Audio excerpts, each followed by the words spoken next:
Hello everyone, welcome to my channel. I hope you all are doing good. So today we are going to have a discussion on a very important topic.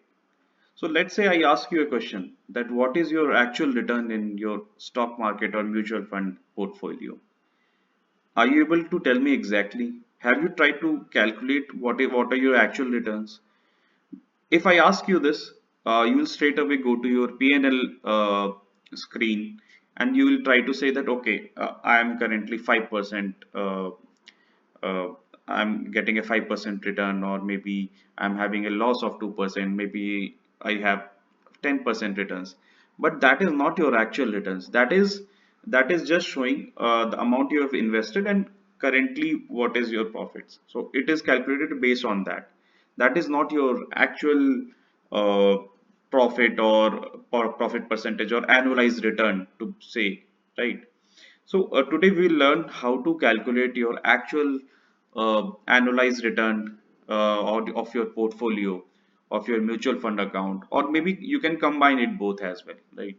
So it is going to be an interested video. I don't know how much time it will take, but we'll see, right? So I feel that this is very important because most of us I have seen we don't see this thing the, in actuals how much return we are getting. So what we are going to use, we are going to use XIRR here. I have an XIRR video already out there. If you haven't seen, you can go there and see that. But this is going to be a little bit different, a little bit more complex. So if you want to understand deeply and you can want to do it on your own, this is going to be a great video for you. Okay. So what I have done, I have downloaded this Excel sheet from one of my stockbrokers account. I'm not going to name them. It can be anyone, zero the up stocks, and I have made some changes as well. So it is not. You might assume it to be my exact statement, but it might not be, right. So I might have made some changes in it. So this is the I have taken the statement. I took this statement out, right, from my stockbroker since the beginning, since inception till date. Okay, so that all the values, all the deposits which I have made, and all the withdrawals which I have done is included in this. Okay, so after that, what I have done, right? If you can see the date here, right? The dates are in ascending order. So this is one of the all these columns are of no use. The only column which is going to be used is the amount, right, and the date column. So there's only these two column we need to calculate the XIRR or the annualized return which I want to get. Okay, so once you have downloaded this statement, you need to sort it out on the base of date, or let's say if you want to combine, right, you combine both and sort it out based on date, so that it has to be in a chronological order.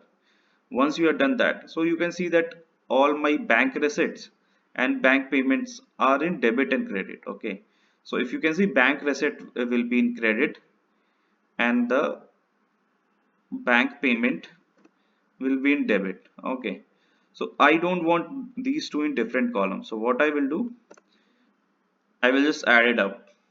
I don't know any easier way. If you know, you can, because another one is zero, it is always going to be the same amount. Okay, so 1500 will be there in bank receipt. I'm doing this because I want all in the same column. Okay, if you want to use some other technique, you are free to use that. So if you see, if something is there in debit credit, it is appearing here. If it's in debit, it is appearing in, rest is zero. You can cross check that. Okay, so this is one thing. Okay, now coming to the next thing is the cash flow. So whenever we are calculating this return through XIRR formula, right? So in that we need the sign convention of the cash flow. So basically, what sign convention I am going to use is whenever I am depositing something, right? Whenever it is a bank receipt from their side, right? I am investing, so it is going to be negative. So for bank receipt, what I will use if formula. Okay, if this thing right here is, or else what I'll do, if I'll write if D is equal to bank receipt. Okay, so this receipt.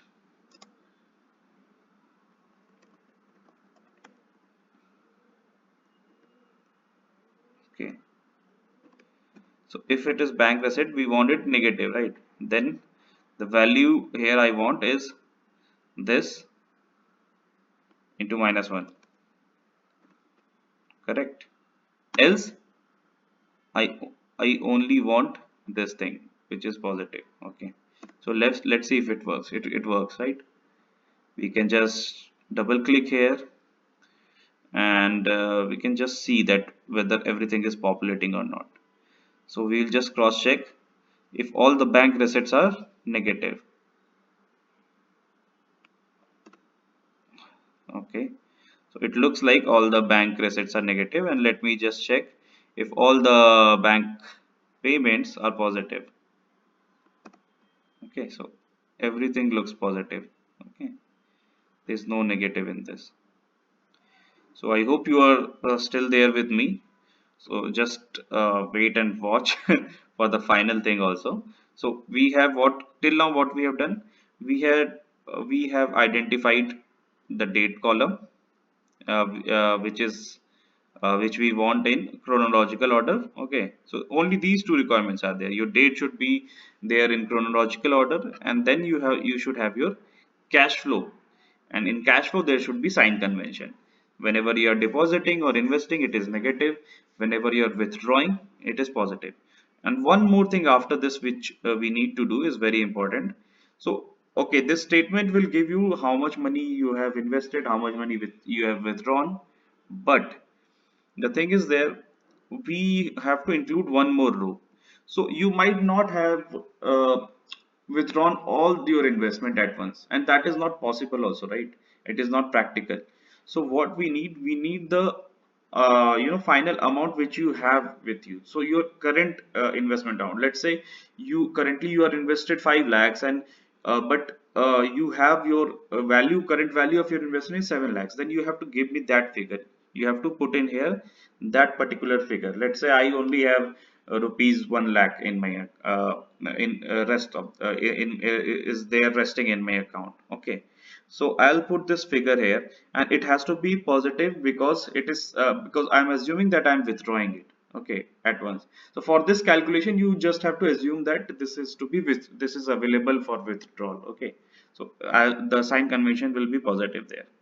So now our work is done, right? Till so I can give current date here.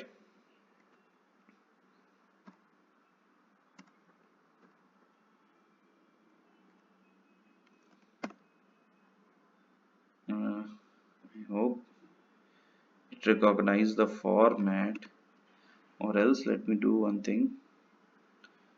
Let me just pull it here, change the date.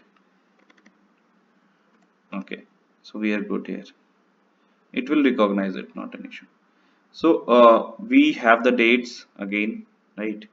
We have the dates, we have the cash flows. Okay, dates and cash flows, only two things you need. Dates has to be chronological order, and then your cash flow, right? It has to be with sign convention, right? And then you can use your XIRR formula is equal to XIRR, right? Then you have to select your values first. So whatever value you have selected, you have to select this total value here. Okay, then comma, then you have to select the dates. You have selected from here, so let us select from here. So we have the dates now. Then there is a guess function there. You need not to fill it. Okay, you can just enter. Oh, sorry, let me just check, where did we do it wrong? 29129190.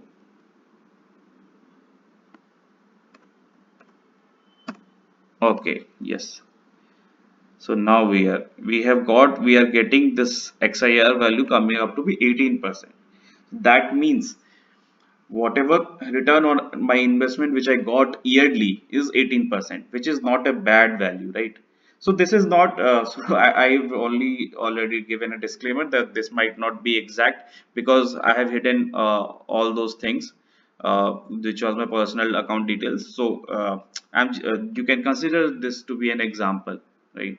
So the final figure comes out to be 18%, and if you are getting 18%, it's a very good return, I would say. So that's it from my side. If you want to ask anything from me, you can directly comment down below. If you have some other opinion, if you find there some issues with my calculation, you can also mention that. I will go through that as well. So this I do not claim that this is like 100% accurate, but this is the way how I calculate it. Let me know if I'm wrong. I can be wrong, but this is the way, right? So, and if you like the video, you can share it with your friends, and also please subscribe to our channel, right? Thank you so much.